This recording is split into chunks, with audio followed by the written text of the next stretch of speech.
အားလုံးပဲမင်္ဂလာပါဟင်ကိုဆို YouTube channel လေးကနေအားလုံးကိုပြန်လည်ကြိုဆိုလိုက်ပါတယ်ကျွန်တော်ဒီနေ့ပြပြပေးချင်တဲ့အကြောင်းကတော့အသက်20ကျော်မှာချမ်းသာဖို့အတွက်လိုအပ်တဲ့လုပ်တဲ့အချက်5ခုကိုကျွန်တော်ပြပြပေးမှာဖြစ်ပါတယ်နံပါတ်1တင်နေကျွန်တော်ကကိုယ့်ရဲ့ဝင်ငွေသုံးစွဲမှုပုံစံကိုပြန်လည်ဆက်စီရမှာဖြစ်ပါတယ်ဘယ်လိုမျိုးလဲဆိုတော့ကျွန်တော်ကဥပမာ5ကုန်ပတ်စံထုတ်လိုက်တယ်ဗျာတရက်နေ့နေပတ်စံကမရှိတော့ဘူးအဲ့ဒီဖြစ်မျိုးလူတိုင်းကြုံကြမလားအဲ့လိုမျိုးကဘာလဲဆိုတော့ကိုယ့်ရဲ့ဝင်ငွေသုံးစွဲမှုပုံစံကိုဒီကြမဆန်းစစ်လို့ပါဘယ်လိုလုပ်ရမလဲဆိုတော့ကျွန်တော်ကတကူဝယ်တဲ့ခါကျတော့ရှင်လိုအပ်တာတွေကိုပဲဝယ်မယ်မလိုအပ်ပဲနဲ့အလိုကျသုံးစွဲမှုတွေကိုရှော့ချမယ်ပြီးတော့ဘယ်လိုသုံးစိမ့်တွေကိ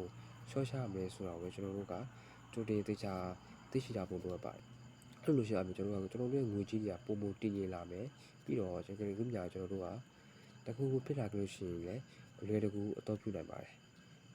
်အဲ့လိုမျိုးလို့ရှိအဖြစ်ကျွန်တော်ကငွေကြီးနဲ့ပတ်သက်ပြီးတော့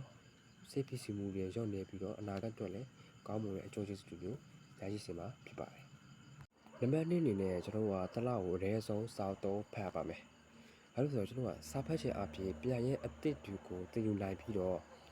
အလောက်ကိုင်းတယ်ပြီးတော့ကိုယ်သွေးနဲ့ပတ်သက်တာတွေလည်းအထောက်အကူပြုစီပါတယ်။စာဖတ်ခြင်းအပြင်ကျွန်တော်တို့ကလေ့လာမှုစွမ်းရည်တွေအာရုံစိုက်မှုစွမ်းရည်တွေပြီးတော့စင်ကျင်တွတ်တော်မှုအစွမ်းရည်တွေအပြင်စကားပြောဆက်ဆံမှုတွေကိုကောင်းမွန်စေပြီးတော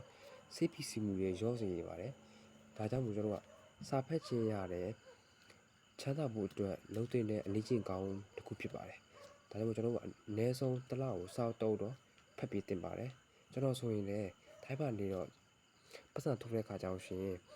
်အိမ်ကိုတဝက်လွှဲပြီးတဲ့ခါတော့ရတဲ့ပတ်စံကိုကျွန်တော်ကအနည်းဆုံးတဝက်ကိုစုပြီးတော့တဝက်တရားနေပြီးတော့ကျွန်တော်ကစောက်တော့တစ်လောက်အမြဲတမ်းဝယ်ပါတယ်။ဝယ်ပြီးတော့ဖတ်ပါတယ်။ဒါကြောင့်မို့ကျွန်တော်တို့ဒီဗီဒီယိုကြည့်နေတဲ့သူတွေထဲမှာလည်းအနည်းဆုံးတစ်လောက်အနည်းဆုံးစောက်တော့ဖတ်ပြီးဖို့ကျွန်တော်ပြောချင်ပါတယ်။နံပါတ်3ချက်ကတော့ကျွန်တော်က iPhone လေးထွက်တိုင်းမဝယ်ပါနဲ့။ဟုတ်ပါလူတိုင်း iPhone ကကြီးကြပါတယ်။ကျွန်တော်လည်းကန်ရှင်ပါတယ်မကန်နိုင်ပါဘူး။လို့လဲဆိုတော့ iPhone ကြီးအရင်ဈေးကြီးပါတယ်။တကယ်လို့ကိုကမလိုအပ်ဘဲနဲ့ဝယ်မယ်ဆိုရင်ပတ်စံကိုဖြုံးနေတယ်လို့ဖြစ်သွားပါလိမ့်မယ်။ဒါပေမဲ့မဟုတ်ပဲကိုကပတ်စံချမ်းသာတယ်အရင်လိုအပ်တယ်ဆိုရင်တော့ဝယ်ပါ။အဲ့လိုမဟုတ်ပဲနဲ့ကို့မှာလည်းဖုန်းကအကောင်းရှိသေးတယ်။ဘလို့အပ်ပဲနဲ့ဖုန်းအသစ်မို့လို့ iPhone မို့လို့ဆိုပြီးတော့ကန်ရှင်လို့ဝယ်တာဆိုရင်တော့ကျွန်တော်ကမဝယ်သိမ့်ဘူးလို့ထင်တယ်။ဘာဖြစ်လို့လဲဆိုတော့ iPhone ကအရင်ဈေးကြီးတယ်ဗျာသိတယ်မလား။ဒါလို့မလို့အပ်ပဲနဲ့ဝယ်လို့ရှိရင်ကို့ပတ်စံတွေကအများကြီးပဲသိရမလား။အဲ့လိုဖြစ်မှကျွန်တော်ကတကယ်လို့ iPhone လိုအပ်တယ်ဆိုရင်ဝယ်ပါပတ်စံချမ်းသာတယ်ဆိုရင်ဝယ်ပါမဟုတ်ဆိုရင်တော့မဝယ်ပါနဲ့ကျွန်တော်တို့က iPhone ကိုဝယ်မဲ့အစားကိုယ့်အတွက်လိုအပ်တဲ့ဟာလေးတွေကိုဝယ်ပြီးတော့ဖြည့်ဆည်းပြီးလာခြင်းအပြင်ကိုယ့်ရဲ့လိုအပ်နေတဲ့ဟာလေးကိုလည်းဖြည့်ဆည်းပြီးသားဖြစ်သလိုမလိုအပ်ပဲနဲ့ဝယ်မိကြအောင်လေးကိုလည်းရှောင်လို့ဖြစ်သွားပြီးတော့ကိုယ့်ရဲ့အသုံးစရိတ်တွေကိုလည်းဆွချထားပြီးသားဖြစ်သွားပါတယ်ဒါကြောင့်ကျွန်တော်တို့က iPhone အသစ်ထွက်တိုင်းဝယ်တာကိုမလုပ်သင့်ပါဘူးဒါပေမဲ့ကယ်လိုအပ်လို့ဆိုရင်တော့ဝယ်ပါဒါတော့နံပါတ်3ချက်ပါနံပါတ်4ချက်ကတော့ကိုယ့်ရဲ့ဝင်ငွေရဲ့15%ကိုအမြဲစုပါအဲ့ဒါဘာလို့ဆိုတော့လူတိုင်းမှာ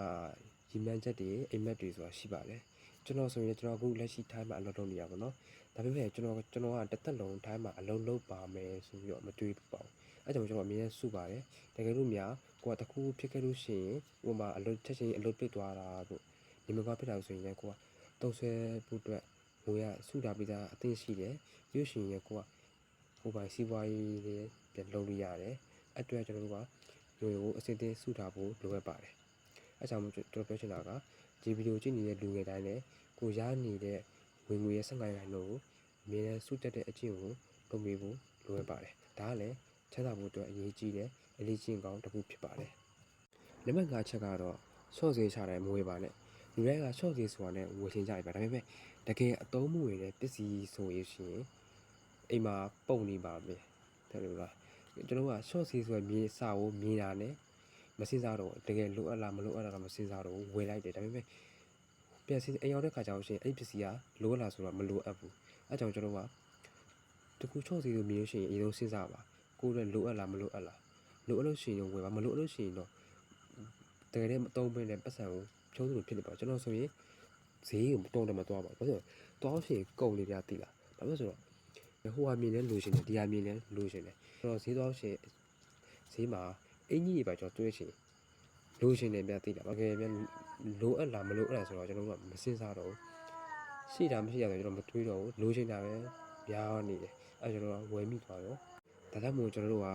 short ဈေးကိုတွေ့တိုင်းမဝယ်ပြီးပါစေနဲ့ဝယ်မယ်ဆိုရင်ကျွန်တော်တို့ကအရင်ဆုံးစဉ်းစားပြီးတော့ကိုယ့်အတွက်လိုအပ်လားမလိုအပ်ဘူးလားအိမ်မှာရှိလားမရှိဘူးလားအရင်ဆုံးစဉ်းစားပြီးတော့ဝယ်သင့်ပါတယ်ဒါကလည်းကျွန်တော်ပတ်သက်ချမ်းသာဖို့အတွက်အရေးကြီးတဲ့အချက်တွေမှာပါတယ်ပေါ့နော်ဒီနေ့ကျွန်တော်ပြပြပေးသွားတဲ့ဟာတွေကအသက်20ကျော်မှာချမ်းသာဖို့အတွက်လိုအပ်တဲ့လုပ်တဲ့လေ့ကျင့်ကောင်း၅ခုဖြစ်ပါတယ်မဲဆူတွေထဲမှာတော့ဒီ၅ခုတည်းကနေဘယ်တစ်ခုကိုလုပ်နေပြီလဲပြီးတော့ဘယ်ဟာကပို့ပြီးတော့အကျိုးရှိလဲပြီးတော့မဲဆူတွေထဲမှာဒီ၅ခုအပြင်တခြားလိုအပ်တဲ့အရေးကြီးတဲ့လုပ်တဲ့အချက်တွေများရှိသေးတာရှိလို့ရှိရင်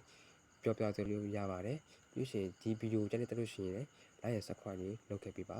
နောက်ထပ်လည်းဒီမျိုးစိတ်ဝင်စားမှုကောင်းတဲ့ဘုရားရဖို့ကောင်းတဲ့ဗီဒီယိုတွေကိုအမြဲတမ်းတင်ဆက်ပေးမှာဖြစ်တဲ့အတွက်ကြောင့်မို့လဲကျွန်တော်ရဲ့ channel လေးကို subscribe လုပ်ပေးကြပါခင်ဗျာအားလုံးပဲ see you ပါတာ